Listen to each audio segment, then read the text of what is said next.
नमस्कार, मैं रविश कुमार। चीन के कारण आतंकी संगठन जैश का मुखिया मसूद अजहर फिर से ग्लोबल आतंकी घोषित नहीं हो सका।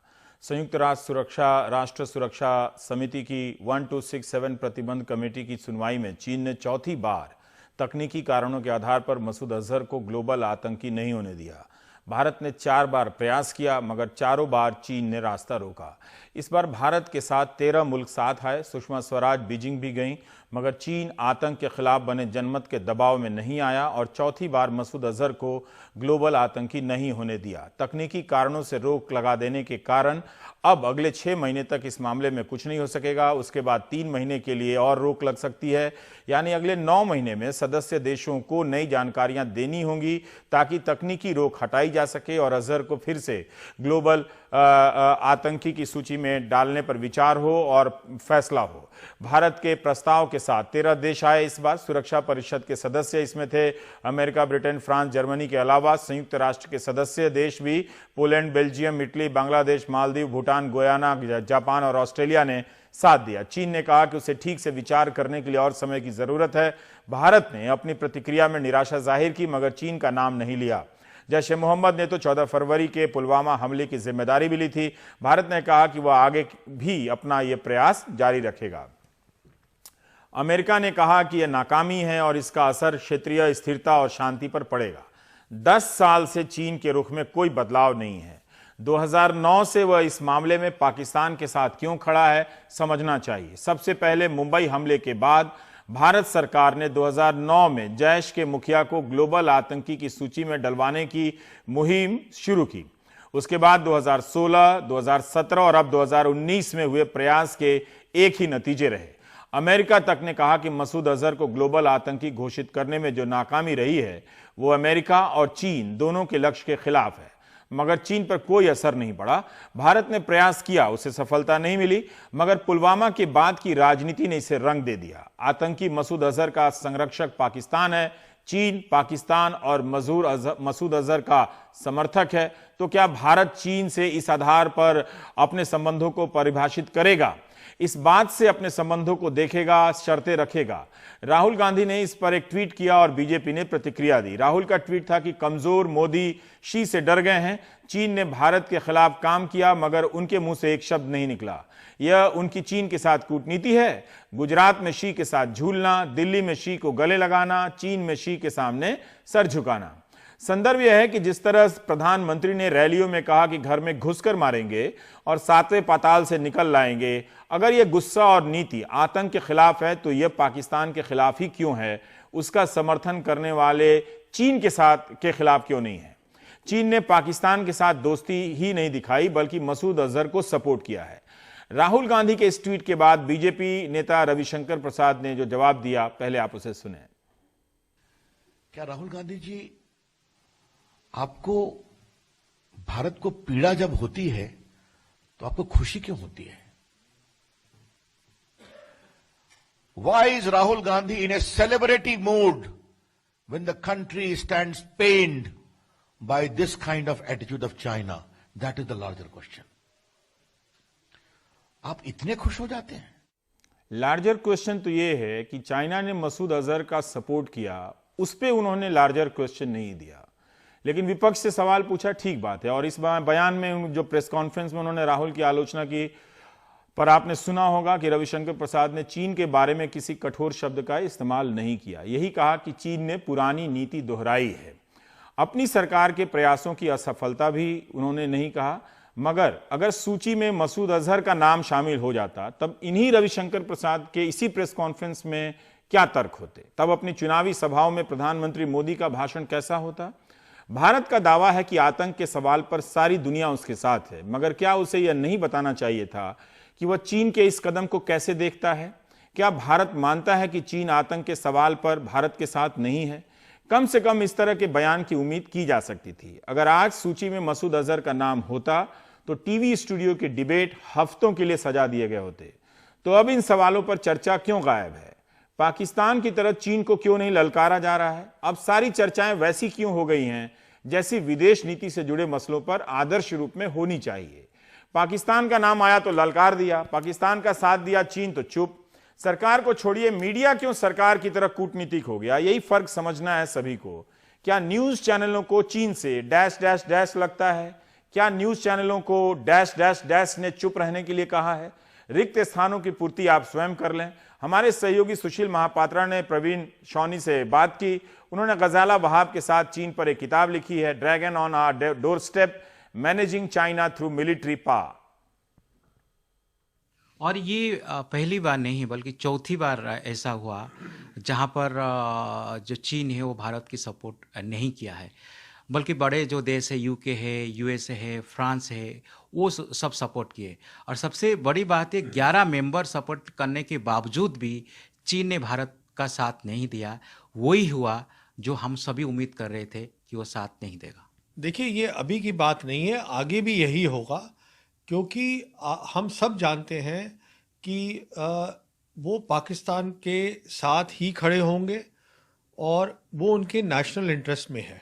हर मुल्क जो है अपना सबसे पहले नेशनल इंटरेस्ट देखता है, तो उनसे ये उम्मीद करनी कि वो एब्सटेन कर जाएंगे या उनसे ये उम्मीद करनी कि वो हमारा साथ देंगे, मेरे ख्याल में थोड़ा सा ये गलत था। हमारा जो असेसमेंट था वो ठीक था नहीं, तो ये ऐसे ही रहेगा। पाकिस्तान को लेकर हम ज़्यादा सीरियस हो जाते हैं, लेकिन जब चीन की बात आता है वहाँ पर हम चुप रहते, कमज़ोर पड़ जाते हैं। आपको भी ऐसा लगता है? नहीं, ऐसा कुछ नहीं है। मेन बात यह है कि हमारी जो ओवरऑल नेशनल पावर है और जो चाइना की नेशनल पावर है उसमें फ़र्क बहुत है। अब पाकिस्तान के साथ हमारा बहुत पुराना रिश्ता रहा है, हम कई लड़ाई लड़ चुके हैं, तो हम करते हैं, वो भी करते हैं। चाइना के साथ हम थोड़ा करना नहीं चाहते हैं, क्योंकि चाइना जो है सिक्योरिटी काउंसिल का मेंबर है। चाइना जो है आज नेशनल पावर में हमसे थोड़ा आगे निकल गया है, तो इसलिए हम नहीं चाहेंगे कि हमारे रिश्ते जो हैं चाइना के साथ ख़राब हों, तो इसलिए हमारे पास कोई चारा है नहीं। ये रिश्ते की बात होती है या कई बार हम जो है खुद अपने आप को अगर पावर के सेंस में कंपेयर करते हैं, कहीं पीछे खड़े हुए नजर आते हैं? तो हम हैं ना पीछे खड़े हुए, इससे नज़र क्या आना है? ये तो है ही बात कि जी देखिए, ये बात तो है ही, क्योंकि आप देख लीजिए ना, इकोनॉमिकली वो हमसे आगे हैं, पॉलिटिकली वो हमसे आगे हैं, क्योंकि वो सिक्योरिटी काउंसिल के वो परमानेंट मेंबर हैं। मिलिटरीली वो हमसे ज़्यादा बेहतर हैं, टेक्नोलॉजिकली वो हमसे बेहतर हैं। तो उसके बाद अगर कहना कि हम उनके साथ खड़े हैं, तो वो तो थोड़ा गलत असेसमेंट है ना। और दूसरे जो देश है, चलिए भारत का हम छोड़ देते, फ्रांस हो गया, यूएसए हो गया, यूके हो गया, ये भी पावरफुल देश है। इनके पास भी एक मौका था चीन के ऊपर दबाव डालने का कि नहीं, इस बार आप भारत की साथ दीजिए, लेकिन साथ ऐसा कोई दबाव नहीं डाला गया। जैसे मैं आपसे कह रहा था ना कि हर मुल्क सबसे पहले अपना इंटरेस्ट देखता है, तो ये लोग हमारे साथ खड़े होते हैं, पर ये इतना भी नहीं खड़े हो सकते कि जाके हमारे कारण अपने जो रिश्ते हैं चाइना के साथ ख़राब कर लें। वो उनके हित में नहीं है, तो वो उतना ही करेंगे जितना उनको उनके लिए जायज़ है। वो आउट ऑफ द वे जाके हमारे लिए चाइना के साथ खड़े मतलब दबाव नहीं डालेंगे। वो चीन के साथ संबंध को लेकर भारत की सरकार बात करती रहती है, लेकिन एक मौका था इस बार प्रधानमंत्री नरेंद्र मोदी को खुलकर जो है वो चीन से अपील करना चाहिए था कि आप हमारी साथ दीजिए, लेकिन ऐसा नहीं हुआ। और दूसरी बात है, क्या अब प्रधानमंत्री को पब्लिकली ये बोलना चाहिए कि चीन जो है वो आतंकवाद को बढ़ावा दे रहा है? नहीं, देखिए, मैं इस बात को नहीं मानता हूँ। ये थोड़ा सा, क्योंकि हमारे जो मसले चाइना के साथ हैं वो कुछ और टाइप के हैं। अभी देखिए, अभी हमारे प्राइम मिनिस्टर गए थे चाइना, वुहान में। हमने एक वुहान समिट करी, उसके बाद एक वुहान स्पिरिट की बात हुई। अब उनकी कुछ नेशनल इंटरेस्ट की चीज़ें हैं या हमारी कुछ नेशनल इंटरेस्ट की चीज़ें हैं जो नहीं मिलती हैं। पर ये कहना कि आप पाकिस्तान को बढ़ावा दे रहे हैं इसलिए हम आपसे रिश्ते ख़राब कर लें, तो मेरे ख्याल में एक गलत नीति होगी, वो ठीक नहीं होगा। व्हाट्सएप यूनिवर्सिटी में आप देखते रहते होंगे, एक खास विचारधारा की जो लोग हैं वो ये संदेश हमेशा एक एजेंडा की तरह फैलाते हैं। कोई भी फेस्टिवल आता है कि चीन की पिचकारी हम खरीदेंगे नहीं, चीन की फुलझड़ी हम खरीदेंगे नहीं, चीन के ऊपर हमको दबाव डालना है। लगता है चीन जो है ये पिचकारी और फुलझड़ी से कहीं ऊपर चला गया है, इसका कोई असर ही नहीं हो रहा है। देखिए, पहली बात तो ये है, अगर हम वहाँ से फुलझड़ी अगर जो भी चीज़ खरीद रहे हैं, छोटे मोटे आइटम इसलिए खरीद रहे हैं क्योंकि वो हमें सस्ते पड़ रहे हैं। वो हमें दबाव तो नहीं डाल रहे कि आप हमसे खरीदिएगा। और जहाँ तक सवाल है कि वो क्या चीज़ दुनिया में बेच रहे हैं आज, अब वो ये छोटी छोटी चीज़ों से बढ़ के अब वो मेजर मैन्युफैक्चरिंग में चले गए हैं। उनकी अब इंडस्ट्री जो है वो काफ़ी तरक्की कर गई है। तो ये फुलझड़ी वगैरह जो आप बात कर रहे हैं, ये करा करते थे वो बहुत पहले। अब वो कई और चीज़ें बेच रहे हैं दुनिया में और दुनिया खरीद रही है क्योंकि वो कॉस्ट इफेक्टिव है। उसी का मैं ये कह रहा था कि राजनीति होता है, लोग व्हाट्सएप में वही फैलाते रहते हैं। नहीं, आपने देखिए देखा होगा देखिए कि ये दिखाने के लिए कि चीन से को इसी के जरिए हम सबक सिखा लेते हैं। नहीं, वो सिखा आप सकते हैं, लेकिन ऐसा उसमें है नहीं। हमारा नुकसान है, चाइना का नुकसान नहीं है। ये आप बिल्कुल देख लीजिए, हमारे जो लोग हैं उनको फिर महंगी चीज़ मिलेगी, अभी उनको सस्ती मिल रही है। ये तो सरकार की पॉलिसी है, अगर वो चाहे तो बंद कर दे, उसमें क्या है। पर इससे कोई चाइना को फर्क नहीं पड़ने वाला। अगर आप समझते हैं कि इन चीज़ों से हम चाइना पे दबाव डालेंगे तो वो ये दबाव वाली चीज़ें है नहीं। दरअसल विदेश नीति को आपको इसी तरह से समझना पड़ता है कि दो देशों के बीच जो संबंध होते हैं वो कई बातों से निर्धारित होते हैं। एक बात में हो सकता है कि आप हार रहे हों, एक बात में हो सकता है कि शर्मिंदा हो रहे हों, लेकिन चार बातों में कि आपके संबंध और पहलुओं के हिसाब से बेहतर हों। ये सारी समस्या न्यूज़ चैनलों में और घर में घुसकर मारो टाइप की राजनीति से ये पैदा हुई है। इसीलिए ये बार बार पूछा जा रहा है कि अब आप क्यों नहीं बोल रहे हैं। मुंबई हमले के बाद से भारत प्रयास कर रहा था कि मसूद अजहर को ग्लोबल टेररिस्ट की सूची में डलवाया जाए। 2009 में भी जब यूपीए सरकार ने सारी जानकारी दी तब भी चीन ने तकनीकी आधार पर रोक दिया। उसके बाद मोदी सरकार के समय 3 बार प्रयास किया गया, चीन ने रोक दिया। संयुक्त राष्ट्र की आतंकी सूची में पाकिस्तान के 100 से अधिक आतंकी समूह और आतंकी हैं। अगर मसूद अजहर को संयुक्त राष्ट्र की आतंकी सूची में डाला जाता तो क्या फर्क पड़ जाता? क्या कुछ फर्क पड़ता या नहीं पड़ता, ये एक जटिल प्रश्न है। लेकिन अगर डाल दिया जाता तो राजनीति आज इसी पर हो रही होती, नए नए स्लोगन लिखे गए होते। इंडियन एक्सप्रेस में निरुपमा सुब्रमण्यम ने इस सवाल के जवाब में एक लंबा लेख लिखा है और उनका संक्षेप में बता देता हूं कि उनका कहना है कि सूची में आ जाता या नहीं आता, दोनों स्थिति में भारत को खास फर्क नहीं पड़ता। भारत ने कुछ ज्यादा ही इस मामले को तूल दे दिया। जरूर इससे कूटनीतिक कामयाबी के रूप में माना जाता क्योंकि प्रधानमंत्री मोदी और बीजेपी से चुनाव में भुनाते। 1998 से 1267 प्रस्ताव सर्वसम्मति से स्वीकार किया गया था। तब से कई दर्जन बार ऐसे प्रस्ताव पास हुए हैं ताकि आतंकी संगठनों को उन देशों में समर्थन ना मिले। हर साल इस सूची में नए नाम जुड़ते हैं। फरवरी 2019 में 262 आतंकी इसमें जुड़े तक उसके हिसाब से, और 82 आतंकी समूह हैं। 100 से अधिक इनमें पाकिस्तान के, और इस सूची में दाऊद इब्राहिम भी है, तो इसको लेकर भी बात हो जाती। हाफिज सईद भी है जिसे मुंबई हमले के बाद इस सूची में शामिल किया गया था। तो क्या इसके आधार पर वोट पड़ता या दो पार्टियों के बीच प्रेस कॉन्फ्रेंस होती? जिसे लश्कर तोयबा, हाफिज सईद को मुखिया बताया गया था उसका। जैश और लश्कर 20 साल से इस सूची में है, तो क्या फर्क पड़ गया? 2008 से जमातुद दावा भी है। इससे पाकिस्तान में इन संगठनों की गतिविधियों पर कोई असर नहीं पड़ा, जानकार यही बताते हैं। उनके पास हर तरह के संसाधन हैं जो नहीं होने चाहिए थे, हथियार से लेकर पैसा सब है। सूची में नाम आते ही हाफिज सईद अगले दिन नजरबंद हो गया था। पिछली बार कई महीनों के बाद जब लाहौर हाई कोर्ट में हाफिज सईद ने चुनौती दी, तब कहा कि संयुक्त राष्ट्र मुस्लिम देशों के खिलाफ पूर्वाग्रह रखता है। भारत और अमेरिका ने साजिश की। संयुक्त राष्ट्र की सूची का मतलब यह नहीं कि व्यक्ति को गिरफ्तार कर लिया जाए। और इन सब आधारों पर मुकदमे की सुनवाई के बाद लाहौर हाईकोर्ट में चुनौती दी गई और हाईकोर्ट ने हाफिज सईद को रिहा कर दिया। सईद की एक राजनीतिक पार्टी भी है जिसने 2018 में चुनाव लड़ा। तो इस आधार पर निरुपमा अपने लेख में कहती हैं कि मसूद अजहर का नाम सूची में आ भी जाता तो कोई फर्क नहीं पड़ता। बेहतर है भारत अपनी सीमाओं को मजबूत करे ताकि ऐसे तत्व प्रवेश ना पा सकें। यही बात और इन्हीं बातों का ख्याल अगर रविशंकर प्रसाद शुरू से रखते और इन सब बातों का राजनीतिकरण नहीं होता तो कहीं से इसकी नौबत नहीं आती। यह सही है कि लिस्ट में नाम आता तो सरकार और बीजेपी क्या करती? इस वक्त विजय यात्रा निकाल रही होती, दीपोत्सव मना रही होती। मगर अब जब नाम नहीं आया है तो कुछ भी खास हासिल नहीं हुआ। अब उसे नजरअंदाज किया जा रहा है, जो कि सही है, ठीक है। एक तरह से संयुक्त राष्ट्र सुरक्षा परिषद के महत्व पर सवाल उठाए जा रहे हैं। अब क्या पहले सवाल नहीं उठाए जा सकते थे? क्या वाकई दुनिया की राजनीति अब संयुक्त राष्ट्र से ही तय होती है? विदेश नीति और संयुक्त राष्ट्र परिषद को लेकर राजनीतिक इस्तेमाल करने की मंशा के इसी टाइप के नतीजे होते हैं। कभी आपके पक्ष में चीजें लगेंगी, मगर कभी कभी ऐसा भी होगा कि समझ नहीं आएगा कि अब कहां जाएं कहां भागें। अब ट्विटर पर कई लोग चीनी सामान का बहिष्कार करने लगे, कुछ पता है नहीं, आ गए बॉयकॉट चाइना। शुक्र है इन लोगों ने सरकार के उस हिस्से का बहिष्कार नहीं किया जो चीन पर चुप है, चीन को ललकार नहीं रहे, उनका बहिष्कार ना करके फुलझड़ी और पिचकारी पर दुश्मनी निकाल रहे हैं। ट्विटर पर हैशटैग चला आज कि बॉयकॉट चाइनीज प्रोडक्ट्स, 3 घंटे तक ये नंबर 2 पर ट्रेंड कर रहा, 3 ही घंटे चला। मुझे तो लगा कि आज गोदाम के गोदाम चीनी सामान से खाली हो जाएंगे और सारे चीनी सामान बीजिंग वापस लौटा दिए जाएंगे। ऐसा कुछ नहीं हुआ।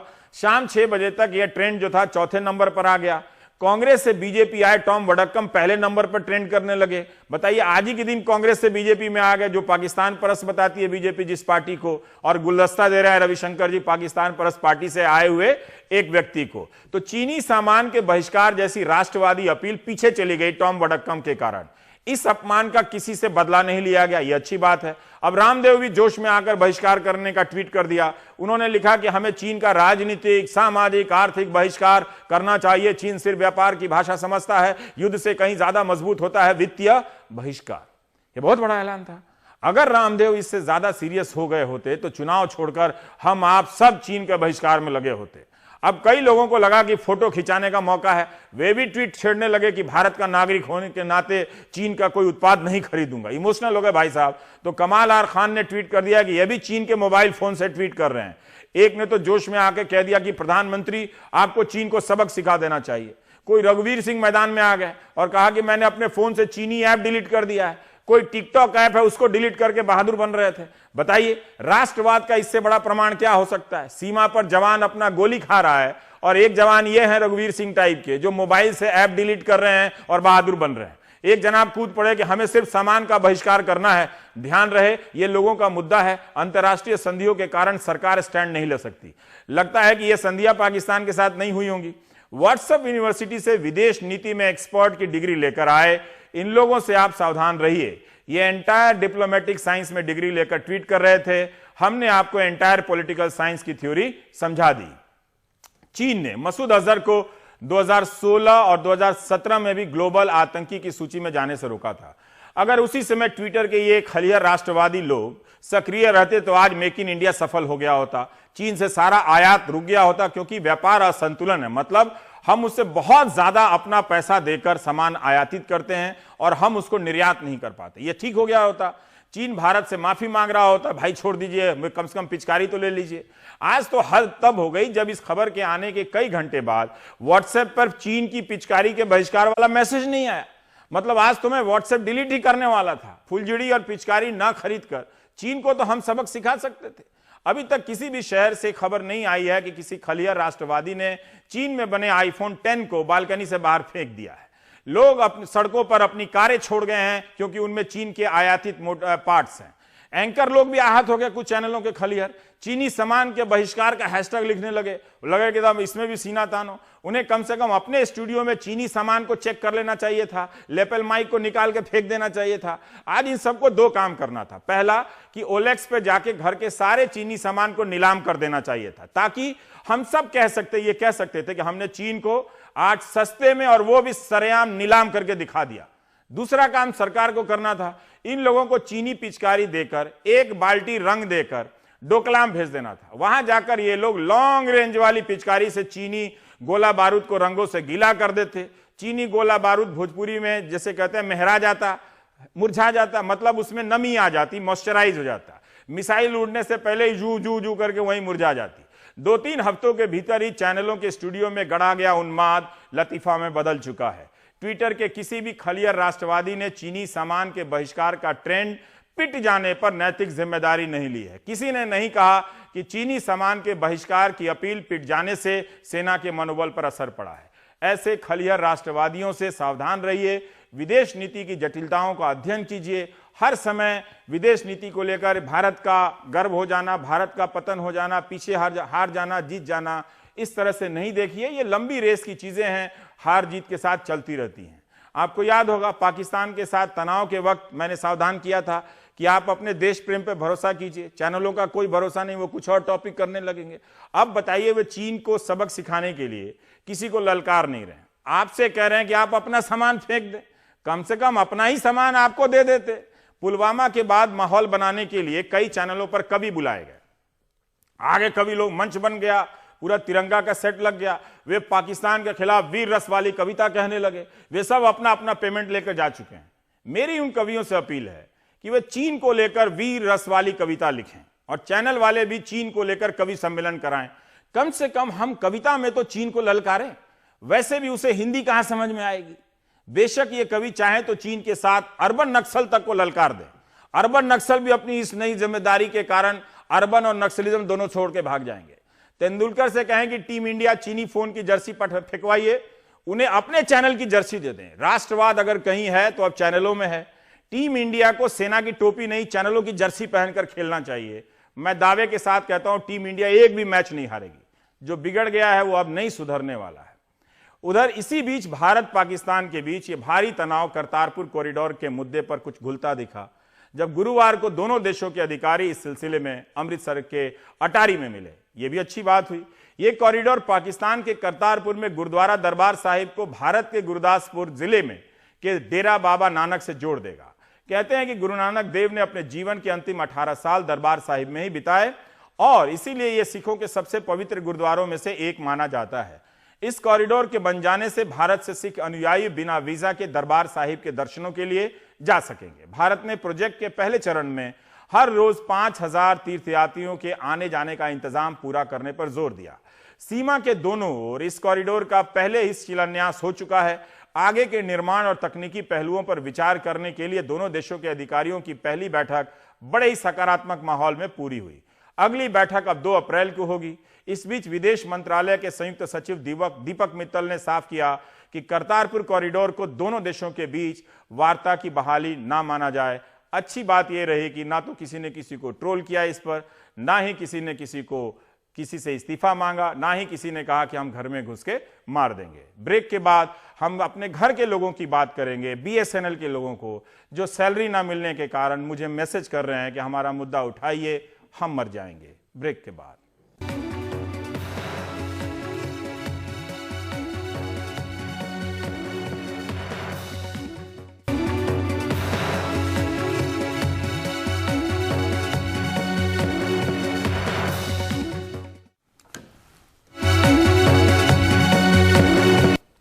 पिछले दिनों खबर आई थी कि एटॉमिक एनर्जी डिपार्टमेंट के तहत आने वाले देश के प्रतिष्ठित संस्थान Tata institute of fundamental research TIFR के वैज्ञानिकों, स्टाफ, छात्र, रिसर्च स्कॉलर से कहा गया कि फरवरी की सैलरी का 50% ही मिलेगा। सैलरी का बाकी हिस्सा जब पर्याप्त फंड आ जाएगा तब मिलेगा।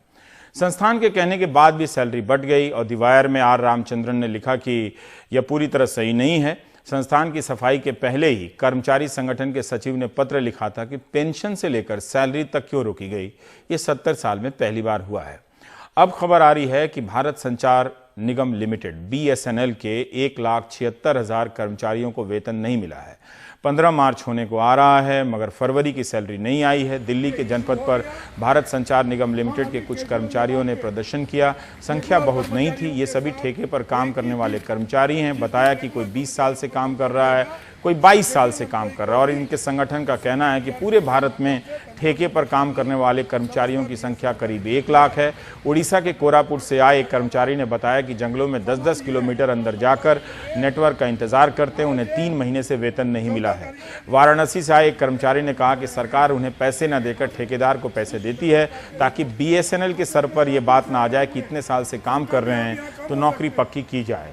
इनकी भी शिकायत थी कि समय पर वेतन नहीं मिलता है। BSNL के कर्मचारियों का आरोप है कि सरकार ने रिलायंस जियो को लाभ पहुंचाने के लिए अपनी नीति बदली, जिससे भारत संचार निगम लिमिटेड की हालत बिगड़ने लगी। सरकार को भी बताना चाहिए कि क्या ये आरोप सही हैं।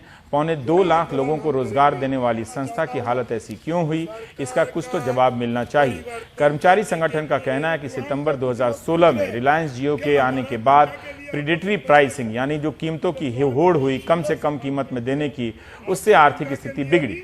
रेगुलेटरी नियमों में बदलाव कर उसे लाभ पहुंचाया गया। 4G स्पेक्ट्रम देने में BSNL की उपेक्षा की गई। एक सर्किल में BSNL के पास 4G स्पेक्ट्रम नहीं है जबकि जियो के पास है, तो कौन उपभोक्ता लेगा। इस तरह की बातें वो कर रहे हैं। लोग आज आए हैं हंगर स्ट्राइक करने के लिए। हमारा सीएमडी साहब को हम बहुत पहले मेमोरेंडम दे चुके हैं, बात भी कर चुके हैं।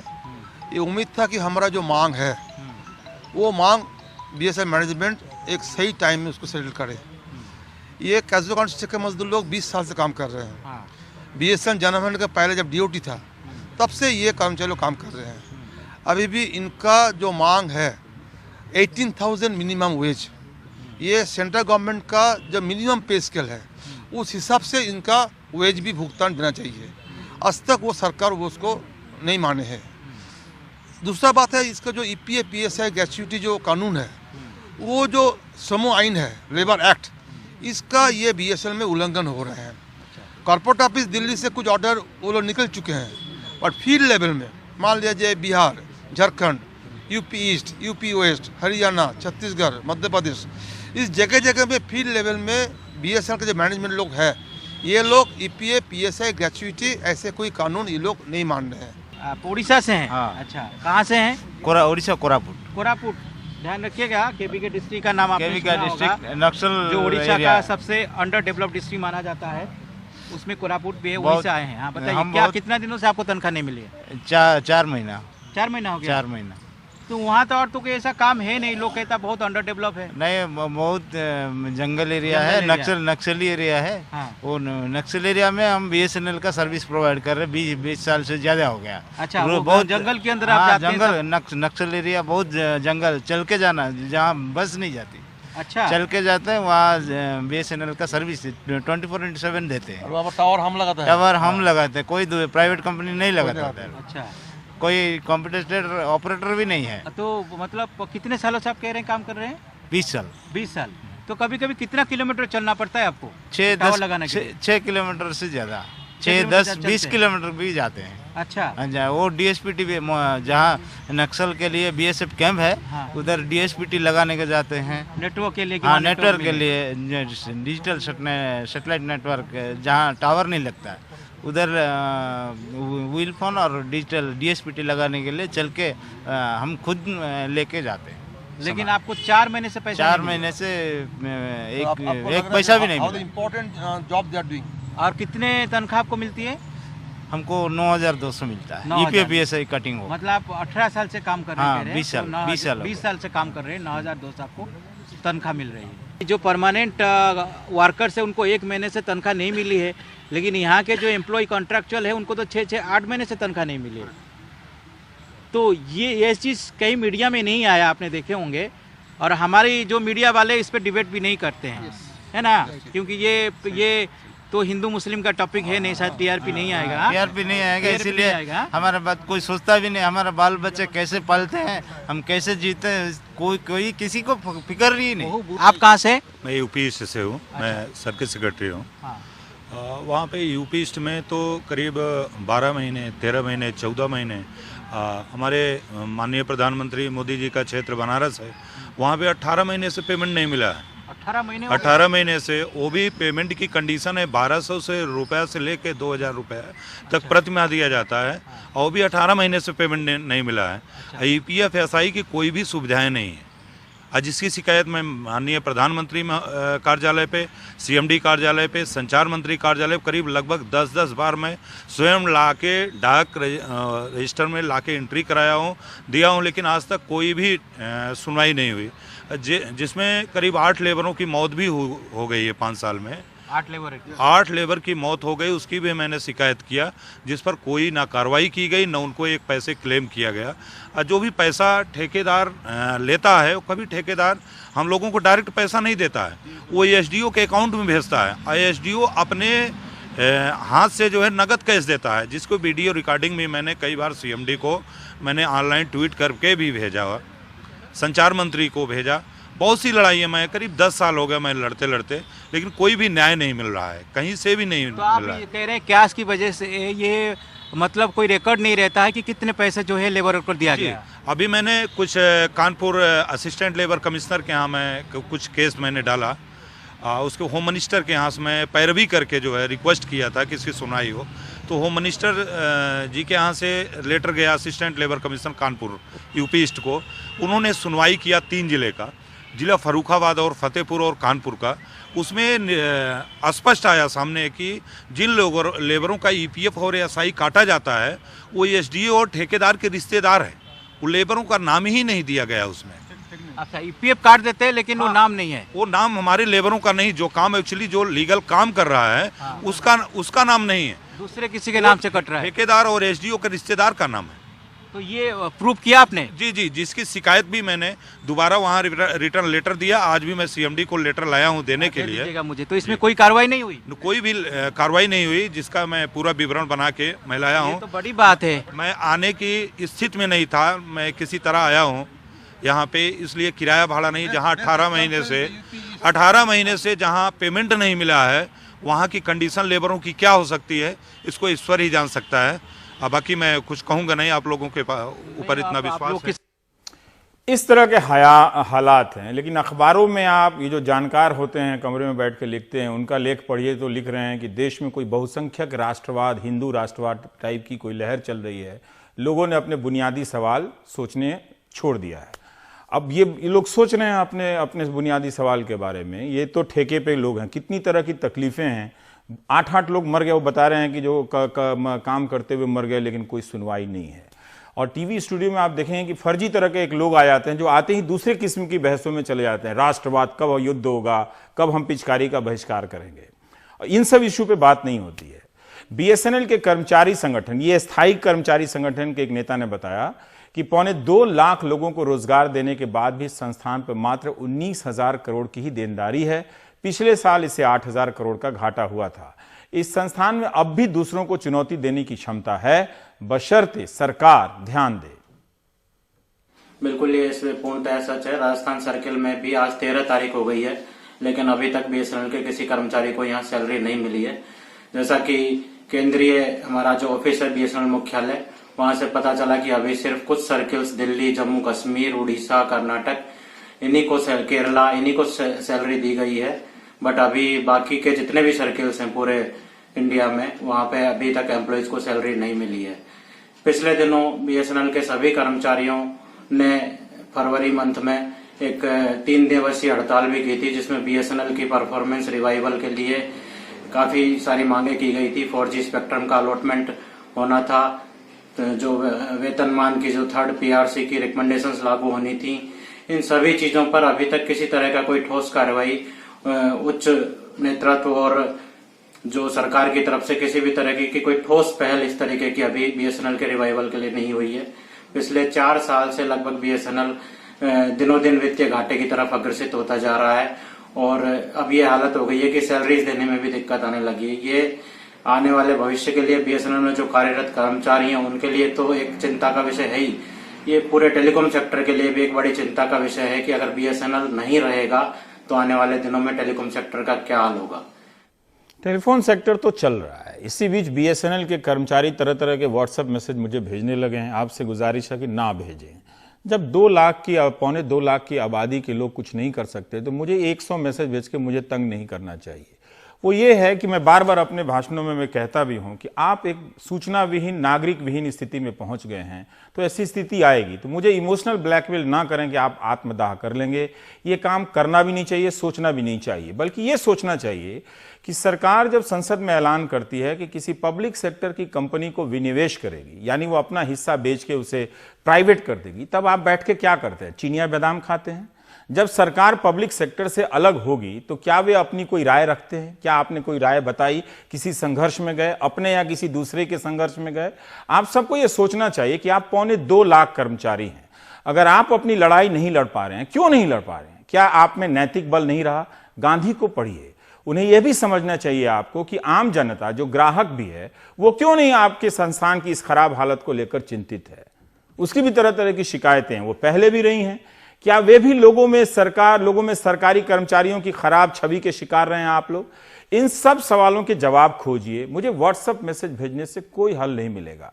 आपको याद होगा कि पिछले दिनों हमने प्राइम टाइम में दिखाया था कि महानगर टेलीफोन निगम लिमिटेड के कर्मचारियों ने दिल्ली में इस तरह से प्रदर्शन किया। बताइए, ये लोग समय पर वेतन ना मिलने को लेकर जंतर मंतर पर प्रदर्शन कर रहे थे।